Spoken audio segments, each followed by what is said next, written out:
Et bienvenue dans cette réunion de lancement de l'expérimentation article 51 Aquadome Picto. Nous allons passer 1 heure ensemble et l'objectif de cette réunion, c'est de revenir sur les enjeux de cette expérimentation, les modalités de déploiement, que vous puissiez en tant que référent bien comprendre ce qui est attendu de vous dans le projet. Et puis, il y aura également un temps de questions-réponses à la fin de la présentation.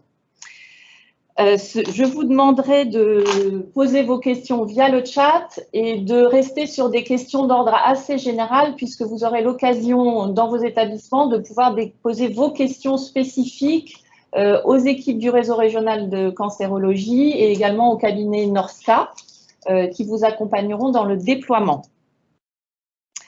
Donc, comme je vous l'ai dit, nous sommes nombreux et donc nous avons coupé les micros et les caméras.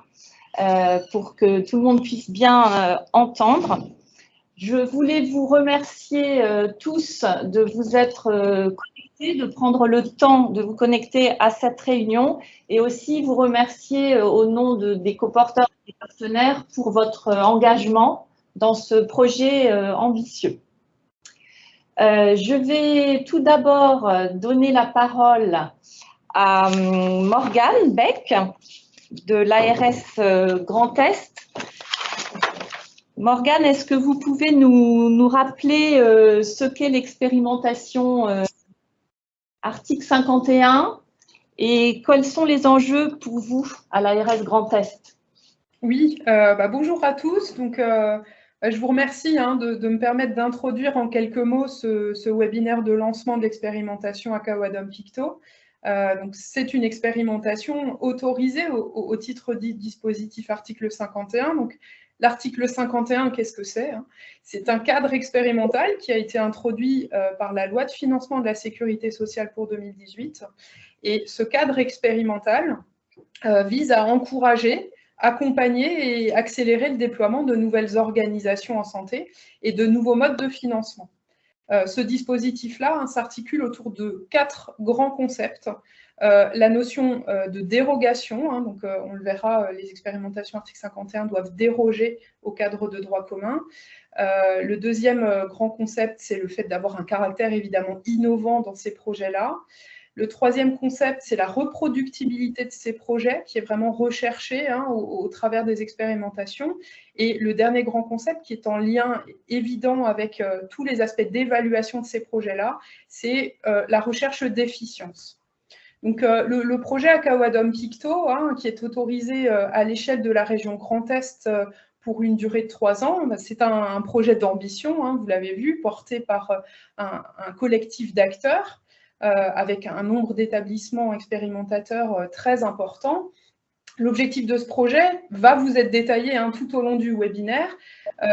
Cet objectif, c'est bien de démontrer la valeur ajoutée d'un nouveau modèle organisationnel pour la prise en soin des patients qui sont traités par chimiothérapie orale à domicile ou immunothérapie. Et ce projet-là s'inscrit totalement dans la philosophie du dispositif article 51, dans la mesure où il revêt déjà un caractère dérogatoire. Et par ailleurs, il propose vraiment une approche innovante par parcours qui sont différenciées en fonction de la vulnérabilité des personnes.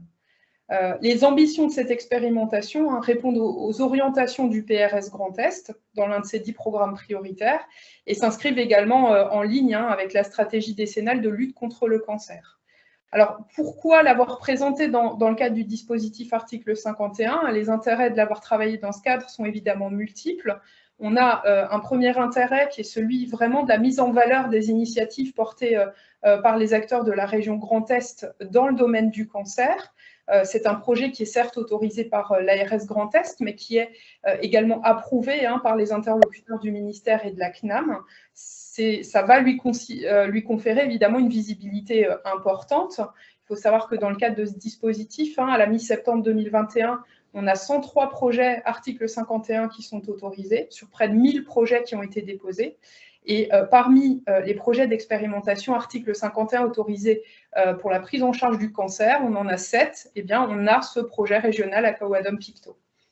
C'est un projet qui va proposer des actions en rupture avec les modèles existants, un nouveau mode de rémunération qui sera détaillé tout à l'heure par ma collègue Sabrina Bio, L'enjeu, c'est de déployer cette organisation, de faire la preuve de concept et de l'évaluer selon des critères les plus robustes possibles. Hein. Donc, pareil, on détaillera ces éléments d'évaluation, mais on a vraiment 2 évaluateurs externes qui sont missionnés dans le cadre de ce projet.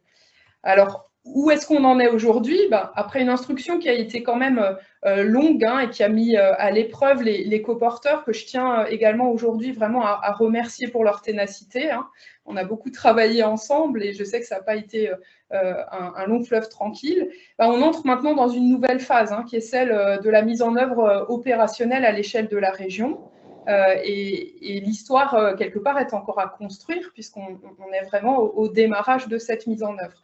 Donc, je vous remercie par avance hein, de votre engagement dans le cadre de cette expérimentation et pour votre mobilisation à venir dans ce cadre.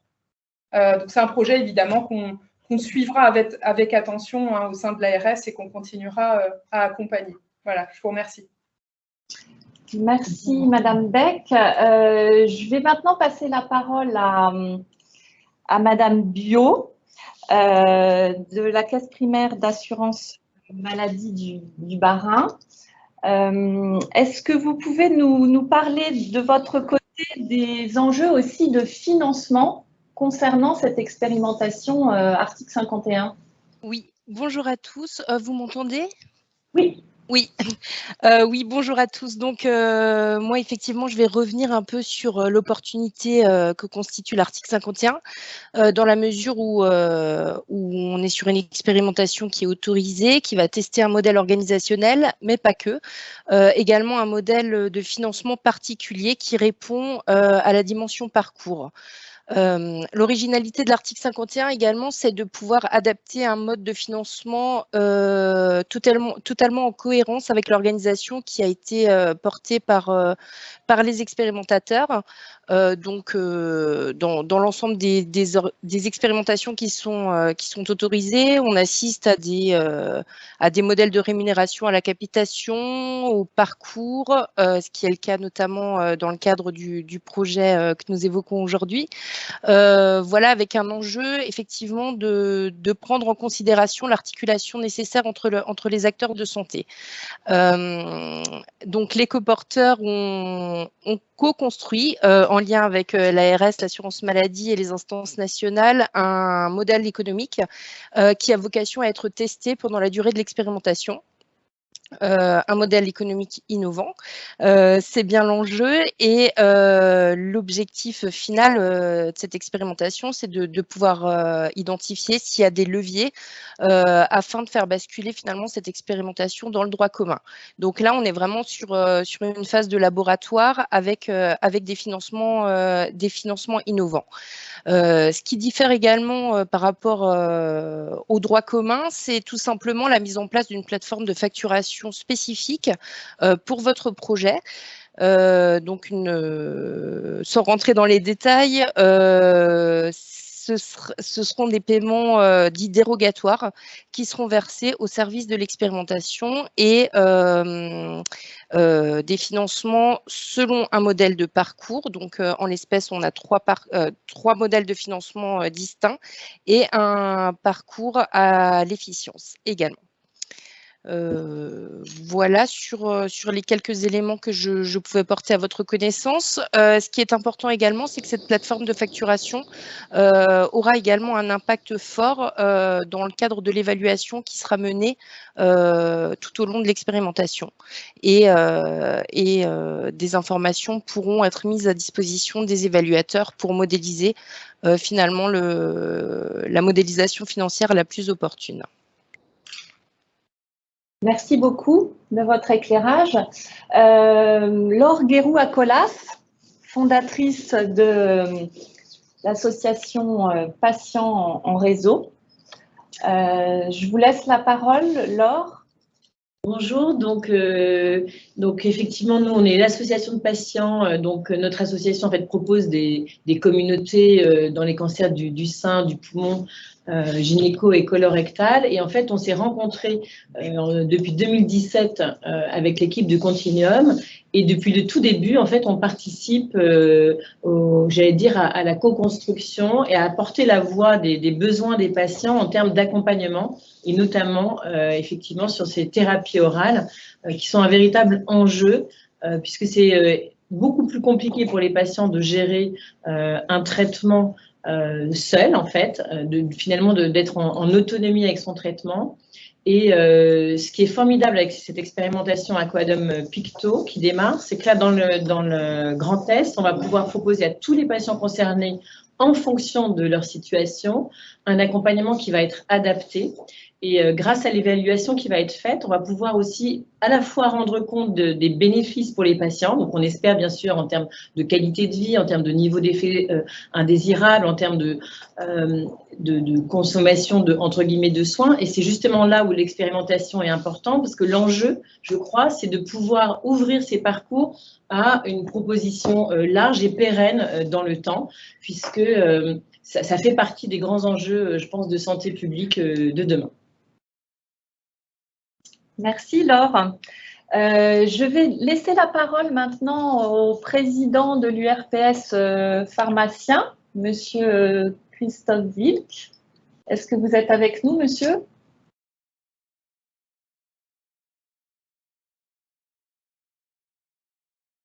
Alors, est-ce que monsieur Wilk est avec nous? Sinon, il y avait Laurence, députée.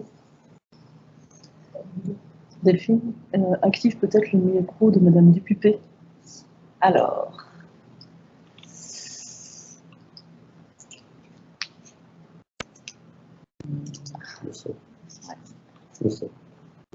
On est en train de regarder.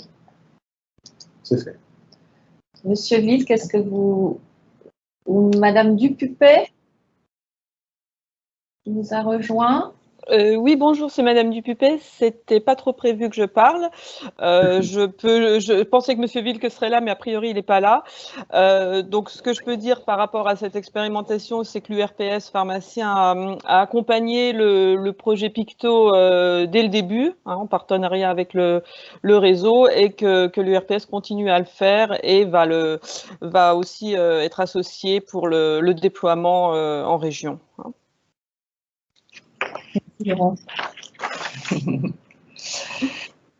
Alors, je vais laisser la parole maintenant à madame Michèle Mertz des hôpitaux universitaires de Strasbourg qui ont joué un rôle important et historique dans la mise en place des parcours Aquadome et qui va peut-être revenir plus spécifiquement aussi sur les parcours proposés en immunothérapie.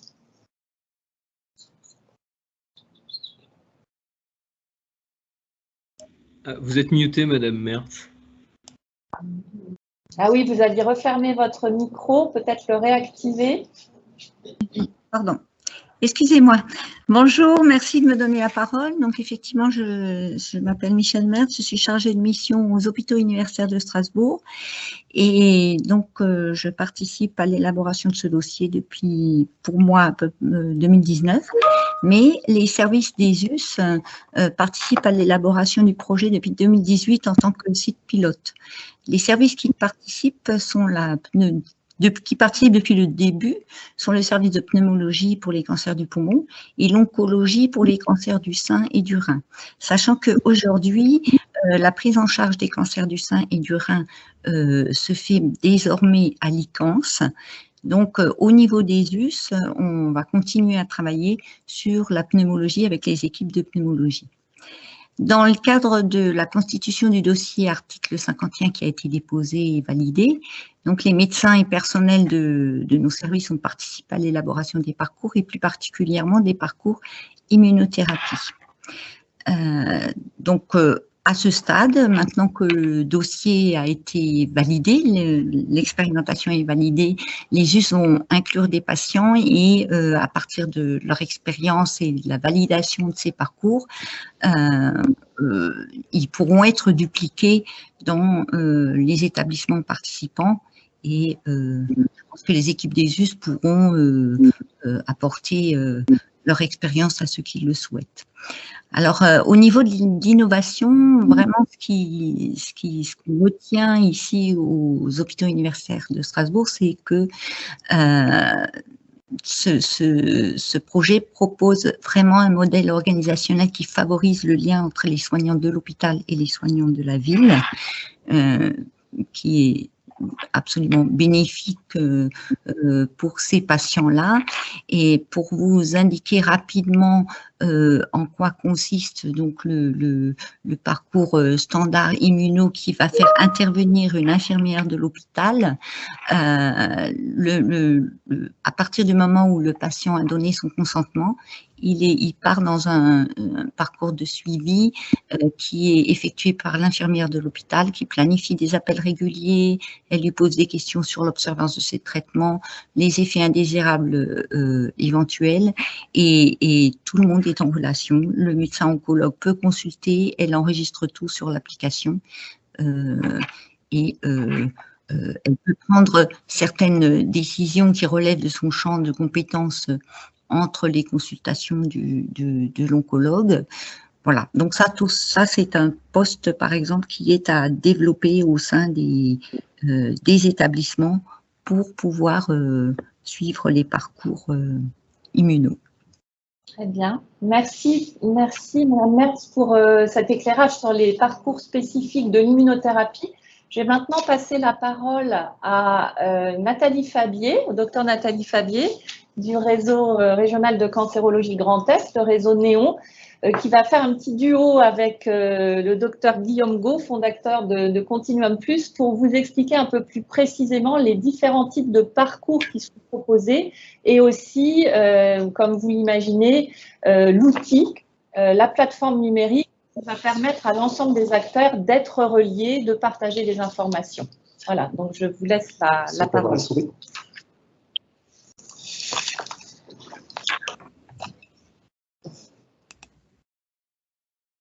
Oui, merci beaucoup. Il est temps de se remettre dans la technique.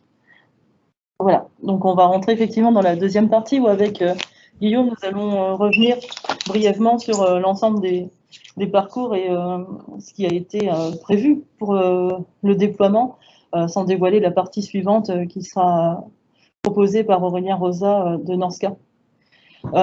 Donc effectivement, merci à tous pour ces rappels au niveau de ce déploiement. L'article 51 avec un gros travail des coporteurs presque pendant 2 ans et demi, 3 ans. Merci aussi à tous les établissements d'avoir participé, nous avoir rejoints avec enthousiasme parce qu'on a eu des délais parfois un peu courts pour vous solliciter. Donc merci à tous pour votre réactivité et votre participation. L'enjeu pour la région, c'est évidemment de commencer le décloisonnement entre la ville, l'hôpital et la ville. C'est déjà amorcé dans vos établissements, pour certains, sur des petites parties. Et là, l'idée, c'est d'essayer de voir ce qu'on peut faire tous ensemble sur le Grand Est. Donc, les objectifs sont toujours les mêmes. La qualité des soins, l'efficience organisationnelle. Et je pense que le gros atout de tous ces parcours, c'est effectivement de s'appuyer sur une plateforme numérique unique et d'avoir capitalisé, et vraiment c'est le travail que l'on a fait avec la CPM, l'ARS et tous les coporteurs, de capitaliser sur l'humain et de valoriser vraiment le travail humain de coordination, parce que c'est ça qui est fondamental dans la réussite de cette coordination. Donc je vous ai rappelé un peu le nombre d'inclusions qui sont prévues sur les 3 ans. Donc effectivement, Madame Mertz vous a rappelé qu'il y a une partie immunothérapie qui va démarrer sur les US, et une fois qu'ils auront bien rodé les parcours, je pense qu'ils les proposeront aux établissements qui participent à cet article 51 pour ceux qui le souhaitent. Voici la répartition des établissements sur l'ensemble du Grand Est. Donc vous voyez une belle représentativité au niveau de l'ensemble de la région et surtout au niveau des structures juridiques, puisque nous avons des établissements publics, des ESPIC, mais aussi des établissements privés. Donc voilà, je pense que l'expérimentation va être vraiment intéressante à suivre. Et je sais que les évaluateurs ont été assez sensibles à la belle répartition des établissements sur la région. Juste Juste un petit rappel, donc ça pour certains, vous avez déjà vu ces diapos, mais effectivement c'est vraiment, l'accent va être mis là sur les deux grands parcours différents, avec l'accompagnement par les professionnels libéraux du patient, donc soit pour les patients vulnérables par l'infirmière libérale du patient, donc c'est ce qu'on a appelé les parcours appuyés à Coadom, et pour les patients, alors un peu moins vulnérables, hein, parce que lorsqu'il y a une pathologie comme le cancer, je ne sais pas si on peut dire non vulnérable, voilà, mais en tout cas, voilà, pour les patients qui sont dans un meilleur état général et qui se déplacent encore à la pharmacie d'officine, un suivi par son pharmacien d'officine.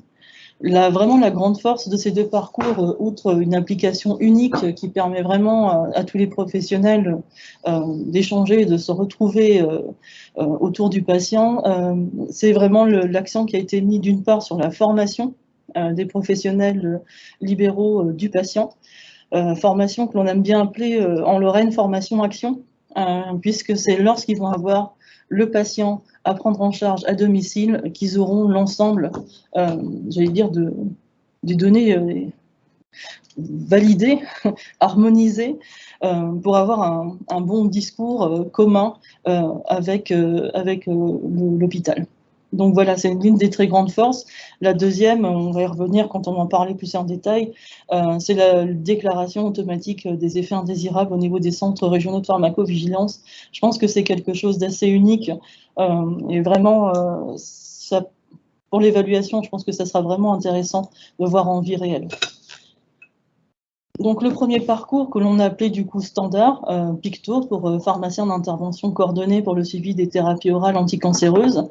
Donc un schéma assez classique avec le patient au centre, parce qu'effectivement, toutes les équipes vont tourner autour de lui. Donc on a rassemblé les équipes hospitalières avec prescripteurs, infirmiers, pharmaciens, qui vont être en fait pour partie l'équipe de coordination de l'établissement.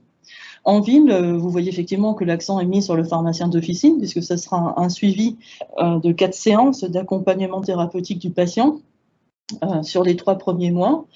Mais aussi, on retrouve l'infirmière libérale et le médecin traitant. Donc l'infirmière libérale, si effectivement elle effectue des soins auprès du patient, elle sera aussi connectée à la plateforme et pourra aussi échanger avec les professionnels. Le médecin traitant, effectivement dans le texte, est dit comme le coordinateur des parcours en ville. Donc ne soyez pas surpris de ne pas le voir plus mis en avant. C'est des échanges que nous avons eus de longue date avec l'URPS médecin. Et pour l'instant, la démographie médicale du Grand Est ne permettait pas de généraliser une position forte du médecin traitant en tant que coordinateur. Donc, ils n'ont pas souhaité être mis plus en avant, mais souhaitaient pouvoir participer, accéder aux formations, accéder à la plateforme, pouvoir échanger et pas forcément porter le rôle de coordination. Donc, comme Madame un petit écho qui s'est mis au passage, comme l'a dit Madame Bio, effectivement, il y a toute une partie facturation un peu innovante sous forme de forfaitisation. Donc forfaitisation au niveau de l'établissement du rôle de chacun, c'est-à-dire la reconnaissance effective du temps passé à la coordination de ces parcours, aussi avec un forfait complémentaire.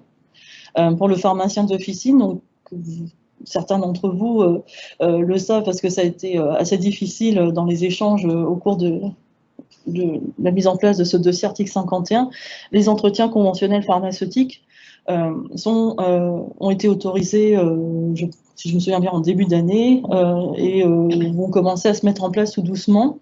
Donc, nous, le parti pris qui a été fait, puisque voilà, notre dossier ayant mis un peu de temps à aboutir, puisqu'on a été validé seulement fin juillet officiellement, les entretiens conventionnels sont sortis, mais c'est dans l'idée, on va un peu plus loin que les entretiens conventionnels, déjà parce qu'il y a véritable échange et véritable plateforme d'échange entre la ville et l'hôpital. Il y a la formation aussi des pharmaciens, qui en plus, il y a un bilan complémentaire. Il y a une vraie reconnaissance de son acte de coordination et on répond quand même aux entretiens conventionnels. Donc c'est pour ça qu'on vous a mis entretien conventionnel. Je vais passer la parole à Guillaume qui va vous parler maintenant des parcours appuyés à Coadom. Oui, merci beaucoup. Bonjour à tous, Guillaume Go, fondateur de Continuum Plus. Et On va parler là de la partie ACOADOM pour accompagnement à domicile, où là on fait intervenir également un professionnel de santé de proximité qui est l'infirmière libérale du patient. Donc l'idée c'est de reprendre ce schéma qui fait intervenir les établissements avec déclenchement de l'accompagnement par l'équipe spécialisée composée de l'oncologue, du pharmacien et de l'infirmière de coordination. Et à partir de ce moment-là, nous avons une intervention particulière côté Continuum Plus sur l'embarquement des professionnels de santé de ville. C'est là où il y a une petite différence et c'est pour ça qu'il s'appelle appuyé. C'est qu'il y a un appui de la cellule de coordination de Continuum Plus pour identifier et connecter les différents professionnels de santé du patient. Ce qui va dire que le patient va être lui-même connecté, contacté, et on va cartographier avec lui qui est son pharmacien d'officine, qui est son infirmière libérale et qui est son médecin traitant pour pouvoir les faire rentrer dans le parcours coordonné. Et le pharmacien d'officine va pouvoir recevoir l'information quant au traitement qu'il doit commander. Il appelle le patient à ce moment-là pour lui prévenir que sa thérapie est disponible et peut préparer un entretien éclairé des conseils et des informations qu'il va recevoir de notre part, qui sont des conseils issus de la SFPO ou des fiches au Médit. Et puis après, c'est au tour de l'infirmière libérale d'être contactée, on parle de l'infirmière du patient, et celle-ci va pouvoir donc rentrer dans le dispositif, se former, et va pouvoir également réaliser des suivis à raison de 9 visites en moyenne au domicile.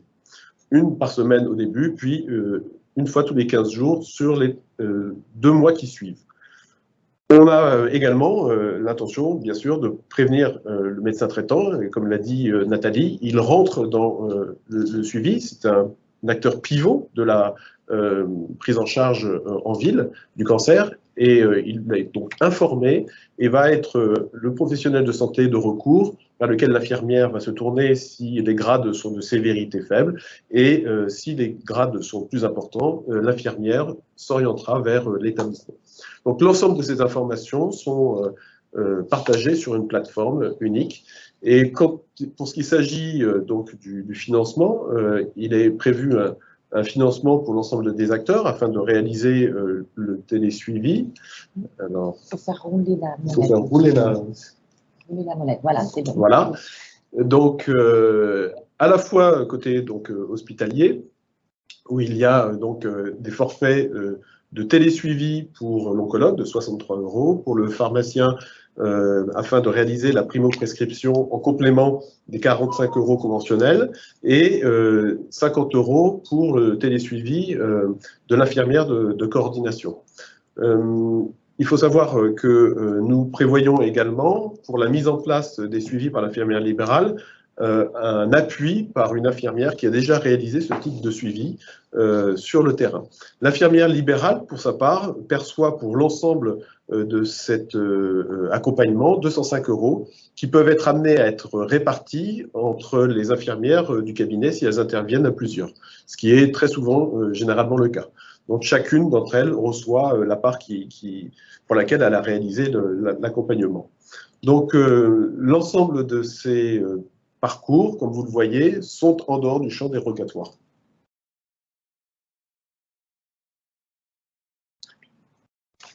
Voilà, juste pour revenir sur les parties formation, donc formations qui, vous voyez, sont très complètes sur les 2 versants ville, infirmière, et alors on n'a pas très identifié sur Néon parce qu'en fait c'est identifié effectivement pharmacien d'officine, mais le souhait en fait du réseau était de la mettre à disposition de l'ensemble des professionnels libéraux. Donc vous voyez des choses très communes sur vraiment la gestion spécifique en ville des effets indésirables. Le pharmacien en plus une formation qui est dédiée à la posture éducative dans le cadre de ces séances d'accompagnement, puisque l'idée c'est de faire de l'accompagnement thérapeutique du patient. Donc, juste encore quelques diapos, sinon on va se faire taper sur les doigts. Oui, j'allais vous dire, dépêchez-vous qu'on ait un petit peu de temps pour les échanges. Oui, donc bien sûr, nous mettons à disposition un outil unique. C'est ce qui fait la particularité de cette expérimentation, avec un outil qui permet le recueil des informations par soit l'infirmière libérale, soit par le pharmacien d'officine, sous forme d'entretien, comme vous l'avez compris pour l'un, et pour des visites pour l'infirmière. Là, vous avez un exemple de quelle est l'interface que pourra utiliser l'infirmière libérale. Et la gradation des événements indésirables se fait selon la CTCAE, donc de grade 1 à 4. Et il y a des conseils et des conduites à tenir qui sont proposées en même temps à l'infirmière. Pour les besoins de la pharmacovigilance, il y a la possibilité de mentionner si cet événement relevé est lié au médicament, ce qui permet donc de faire une première imputabilité possible de l'événement au médicament ou pas. Et c'est sur cette base-là que le centre de pharmacovigilance va qualifier l'effet indésirable en revenant vers le déclarant ou le patient ou les professionnels de santé. Voilà, et donc une vision synthétique, un outil qui est disponible sur tablette, sur mobile ou sur ordinateur, et qui intègre notamment, entre autres, une messagerie qui permet les échanges facilités entre les différents professionnels de santé de l'hôpital, de la ville et du domicile. Donc, extrêmement pratique. Côté CRPV, comme nous l'avons indiqué, donc il y a une remontée directe au CRPV du patient. Cette pharmacovigilance ressemble d'abord à une pharmacosurveillance, puisqu'on remonte des événements indésirables qui doivent être ensuite qualifiés en effets indésirables.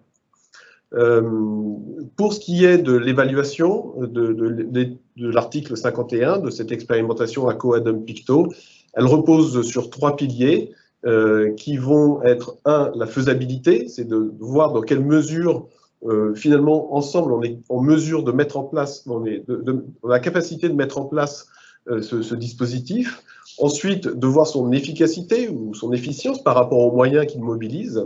Et ensuite, sa reproductibilité ou sa réplicabilité, non pas seulement dans la région, mais en dehors de la région, pour pouvoir l'étendre au droit commun à l'issue de cette expérimentation. Voilà, donc juste une dernière diapo, mais je pense que voilà, tout le monde est convaincu après la présentation que c'est vraiment un atout pour tout le monde, pour l'hôpital. Effectivement, c'est vraiment la coordination hospitalière qui va pouvoir se mettre en place de façon officielle. La partie ville qui va vraiment structurer, bon, ils sont en train de se structurer, CPTS, ESP, etc. Mais là, vraiment, on va voir cette communauté se créer et autour du patient, dans l'objectif, évidemment, d'améliorer sa qualité de vie, son observance, comme l'a très bien décrit tout à l'heure Laure Guéroux à Colin. Juste une dernière petite diapo pour vous dire que nous serons nombreux à vous accompagner, tant au niveau des coporteurs Continuum Plus ou Néon, que l'aide précieuse du cabinet d'accompagnement pour le déploiement, et ça va faire le lien, puisque maintenant, si je ne me trompe pas Delphine, c'est Aurélien Rosa qui prend la suite de la présentation. Tout à fait, merci Nathalie. Donc Aurélien, la parole est à vous, Aurélien. Merci Delphine, merci Nathalie. Donc du coup, effectivement, on a été introduit, je vais aller rapidement, mais effectivement, donc, on est un cabinet de conseil spécialisé dans l'accompagnement des acteurs de la santé. Du coup, l'idée, c'est qu'on ne va pas vous faire perdre de temps sur tout ce qui est l'hôpital, etc. On connaît, on est vraiment là pour vous aider à mener à bien l'expérimentation, et ce, dans tous ses aspects. Donc je vais peut-être, merci. On a déjà parlé du calendrier rapidement, donc je vais aller très brièvement dessus, mais concrètement, donc on débute aujourd'hui la phase de déploiement avec un détail des établissements. L'objectif concret, ce serait de pouvoir inclure les premiers patients pour décembre. Donc on est vraiment très ambitieux à date. Si tu peux passer à la suivante, merci. Merci. Et du coup, effectivement, j'ai pu prendre contact avec les référents qui nous ont été adressés, que je remercie pour les réponses que j'ai pu avoir. Donc, on a commencé à fixer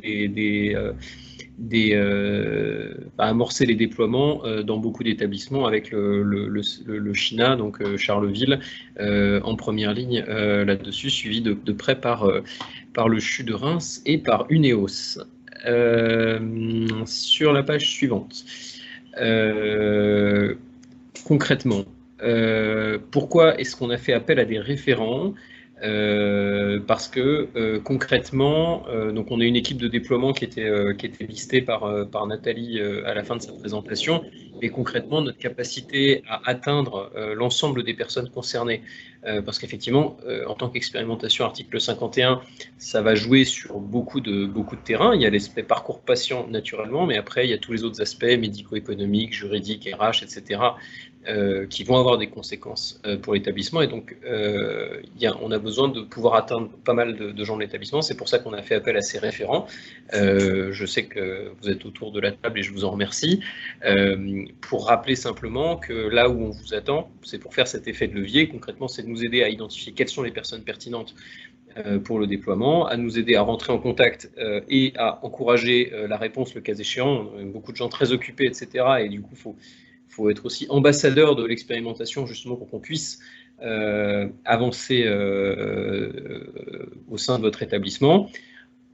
Concevoir les modalités concrètes du parcours patient, c'est-à-dire que l'expérimentation est bien cadrée, pour autant elle a été imaginée de manière à s'adapter le mieux possible à votre structure, à chacun, et donc du coup il y a un certain nombre de choses qui sont ajustables, et c'est à ce titre qu'on aura besoin de vous.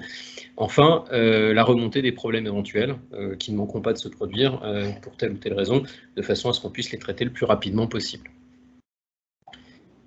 Merci Aurélien. Je crois qu'il m'en reste une.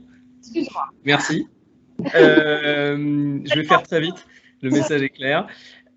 Donc l'idée, c'est d'avoir un accompagnement de chaque établissement qui soit sur une durée de 2 à 3 mois. En gros, si les gens étaient totalement disponibles et que tout fonctionnait très bien, c'est quelque chose qui pourrait être réglé en 1 à 2 semaines, plus les formations. Là, ces 2 à 3 mois tiennent compte du fait qu'il faut qu'on prenne le temps de joindre les gens. Donc en gros, plus on se mobilisera et plus on répondra vite, plus ça pourra se faire rapidement. Mais concrètement, dans un premier temps, on va faire un cadrage avec les référents qui ont été identifiés. Donc ça, j'ai déjà pu fixer ces créneaux avec la plupart d'entre vous. On va prendre un peu de temps pour comprendre comment vous fonctionnez et comment vous souhaitez évoluer là-dessus. Par exemple, vous souhaitez capitaliser sur cette expérimentation justement pour transformer vos organisations et basculer sur des modes qui sont plus sur la consultation vers, par exemple, un mode qui serait plus HDJ. Ensuite, on organisera une réunion qui impliquera les différentes parties prenantes de manière à bien rappeler les différents enjeux à la collectivité. On construira dans le même temps les parcours patients cibles et on traitera les enjeux induits, comme je vous le disais, médico-économiques, RH, juridiques, etc., pour s'assurer que vous êtes fin prêt pour l'expérimentation.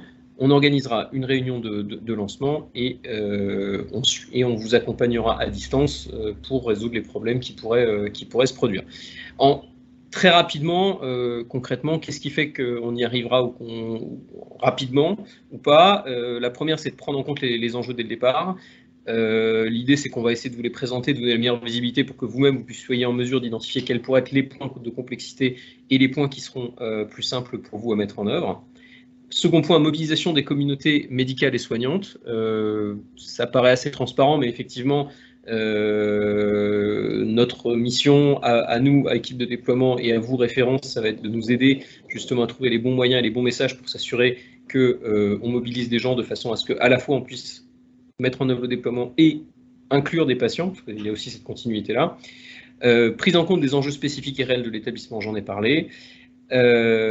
Engagement des référents, je reviens là-dessus. Donc en gros, si vous êtes engagés, ça nous aidera à mobiliser le reste de la communauté et ça nous aidera donc à avancer.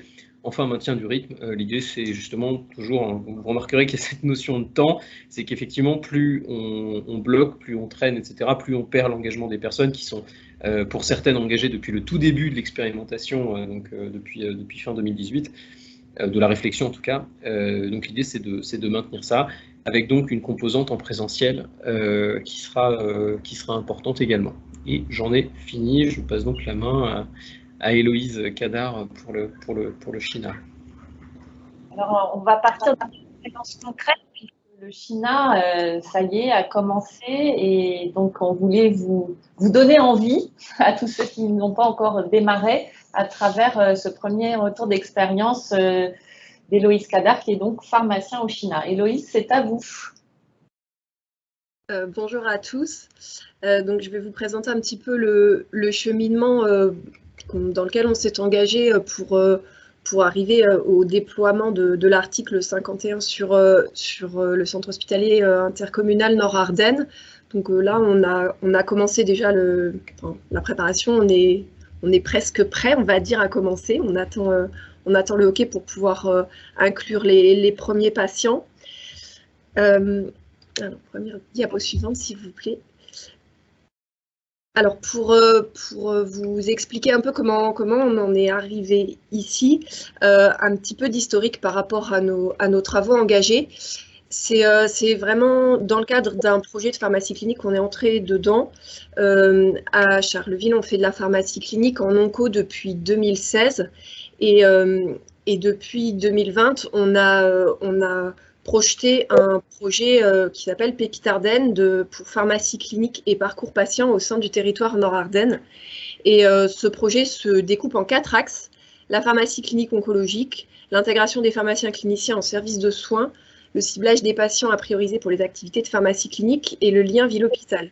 Et en fait, le projet article 51 entre dans ce projet plus global de déploiement de la pharmacie clinique Pépite Ardennes parce qu'il recoupe 2 axes du projet, 2 axes sur 4, la pharmacie clinique oncologique et le lien ville-hôpital. Donc pour le lien ville-hôpital, justement, on a un groupe de travail qui s'est mis en place en 2019 avec les pharmaciens hospitaliers et les pharmaciens officinaux.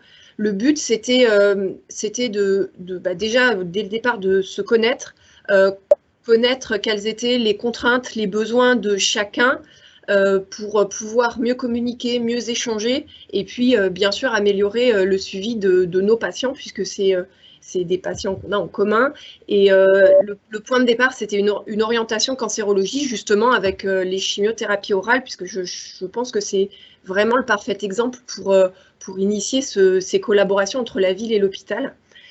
Donc, c'était aussi en lien avec l'URPS Grand Est.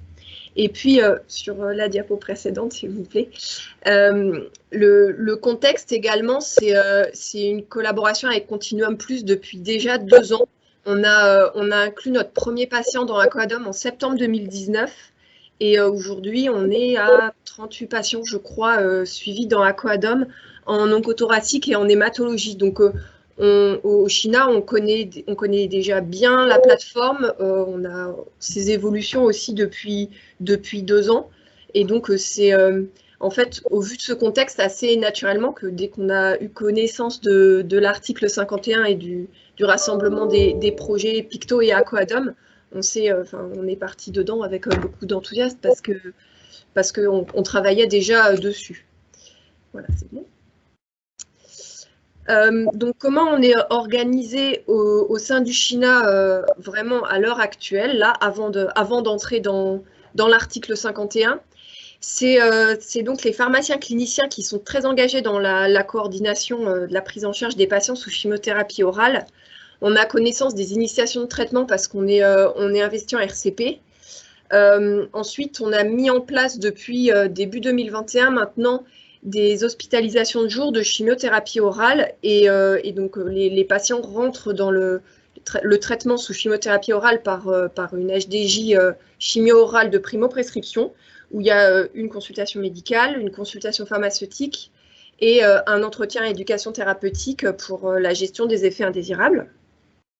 C'est au cours de la consultation pharmaceutique qu'on va organiser le parcours du patient à domicile, prévoir en fait la suite. On va réaliser l'inclusion dans Aquadome si le patient rentre dedans. Et puis mettre en place le lien ville-hôpital, contacter le pharmacien d'officine qui va dispenser le traitement et puis déjà échanger avec lui sur… alors actuellement, c'est beaucoup par téléphone parce que, comme je vous disais, le groupe, la communication avec les officinaux est déjà bien instaurée dans notre région. Puis on a la chance, je peux dire, d'être un petit territoire, donc assez vite, les officinaux, on se connaît tous en fait, donc ça facilite grandement la communication.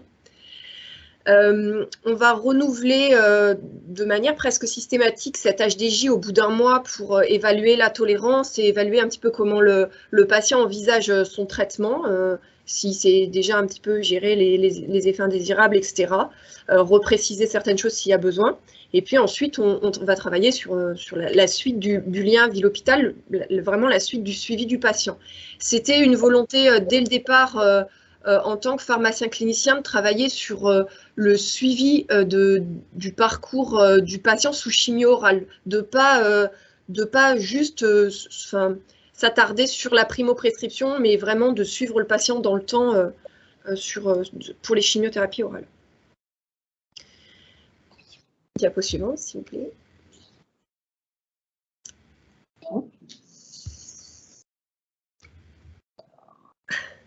Voilà. Alors en fait, quelles évolutions on attend avec l'entrée dans l'article 51 en pratique, vraiment sur l'établissement? Tout d'abord, la formalisation et la valorisation des prises en charge des patients sous chimio orale tout au long du parcours, parce que comme je vous l'expliquais, on commence à être bien organisé au niveau de l'hôpital pour formaliser vraiment la primo-prescription, le suivi à un mois, etc. Mais là, grâce à l'article 51, la prise en charge en ville va maintenant être bien formalisée. Le déploiement sur l'ensemble des spécialités d'hémato-onco au sein du CHINA, parce qu'actuellement, on a déployé vraiment sur l'oncothoracique et l'hémato.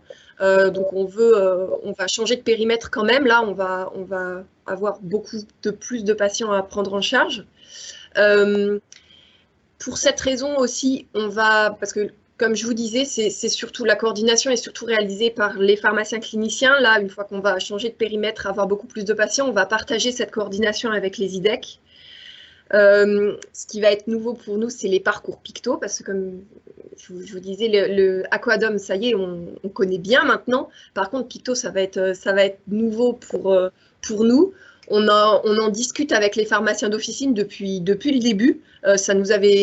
Picto nous avait été présenté déjà en 2019, donc on connaît, mais on n'a pas encore mis en application. Donc on a hâte de commencer, que ce soit au niveau officinal et hospitalier d'ailleurs.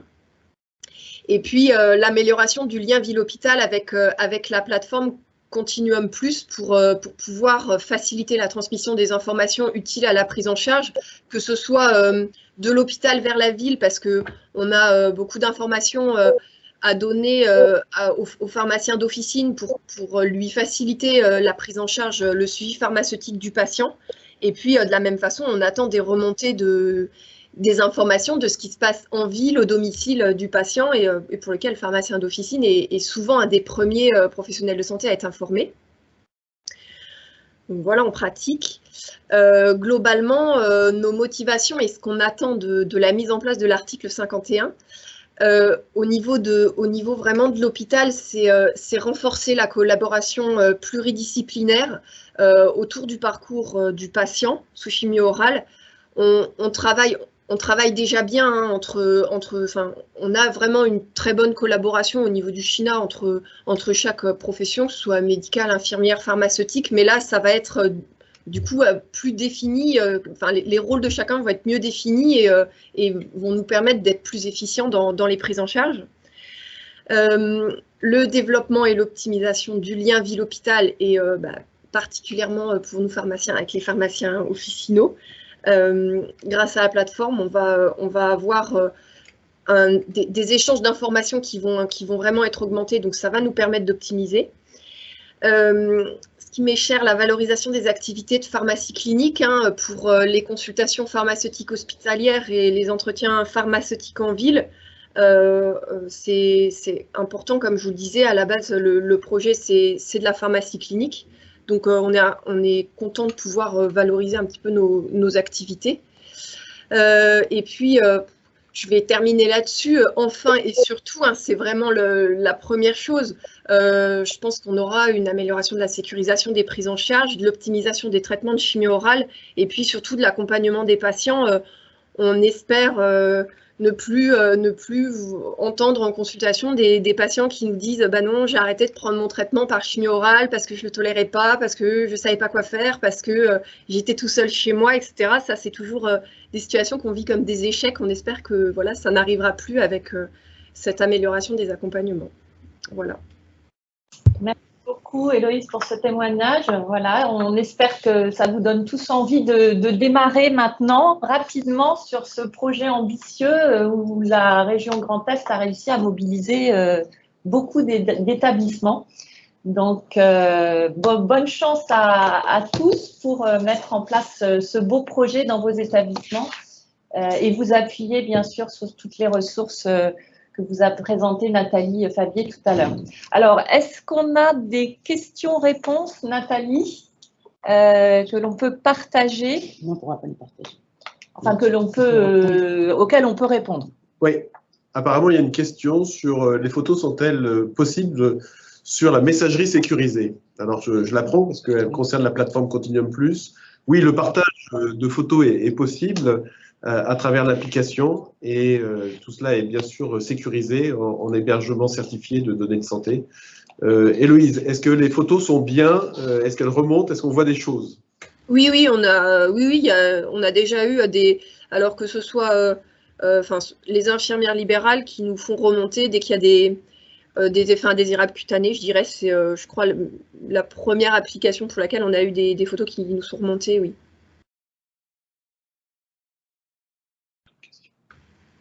Il y a d'autres questions? Non, il n'y a pas eu d'autres questions. Il est encore temps de les poser si vous le souhaitez avec le chat.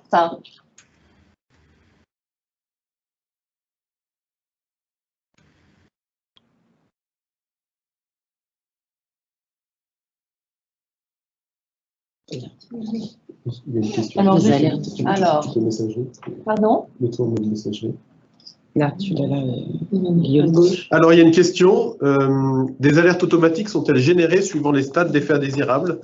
Oui, il y a un système d'alerte qui est intégré, qui est en fait un dispositif médical certifié de classe 1 et qui est donc avec marquage CE.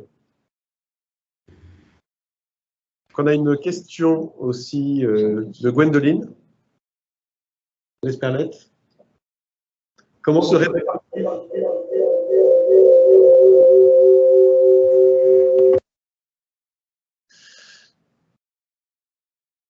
question, comment se répartit le budget accordé à l'expérimentation? Peut-être qu'on peut laisser Sabrina Bio ou Morgane Beck répondre à cette question, si elles peuvent activer leur micro. Alors, je reviens pour la partie budget. Oui, donc le budget, ça fonctionne globalement comme pour toutes les expérimentations article 51. On a 2 enveloppes pour les projets de périmètre régional. On a tout ce qui va fonctionner sur le fonds pour l'innovation du système de santé, donc le fonds dédié à l'article 51 de la CNAM. Donc ce fonds-là, en fait, va venir rémunérer toute la partie forfait, mais également bonus à la qualité. On n'a pas forcément détaillé cette partie-là, mais le modèle comprend également un bonus à la qualité performance. Donc on a un modèle un peu complexe avec effectivement une répartition en fonction des acteurs. Sur ces aspects-là, moi, je vous invite vraiment à aller regarder dans le détail le cahier des charges de l'expérimentation qui précise vraiment les différents éléments propres au modèle économique. Et puis, à côté de ça, il y a un versement de crédit d'amorçage ingénierie de projet sur le FIR ARS pour aller accompagner toute la partie notamment de déploiement, de communication, de formation autour du projet. Question dessus. Oui, il y a une question. Oui, est-ce qu'on peut inclure des patients ayant des associations traitement IV et traitement PEROS?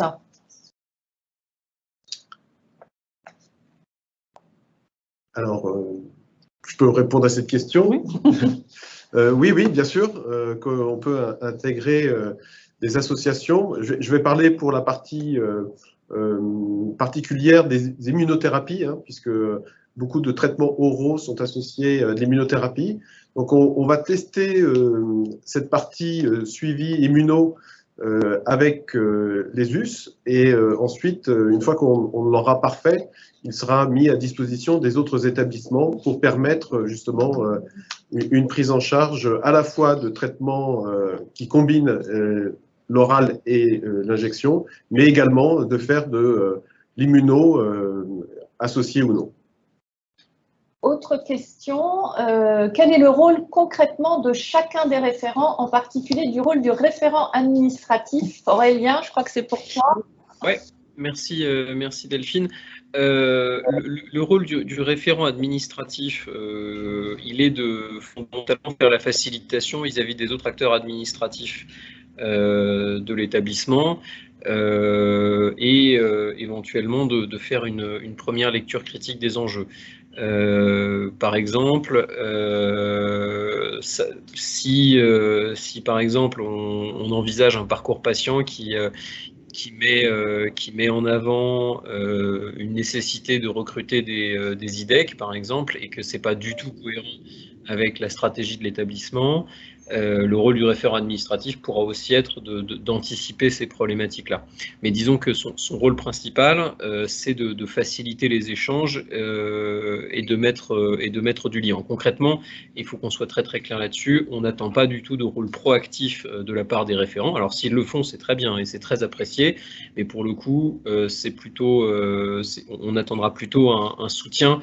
Et on vous sollicitera pour vous dire, par exemple, j'arrive pas à joindre telle personne, est-ce que vous pouvez nous aider à faire le lien, ou j'ai tel sujet, est-ce que vous savez à qui je peux m'adresser? Voilà, très prosaïquement. Et pour le référent médico-soignant, on va plutôt s'attendre à ce qu'il le fasse vis-à-vis des équipes médicales et soignantes.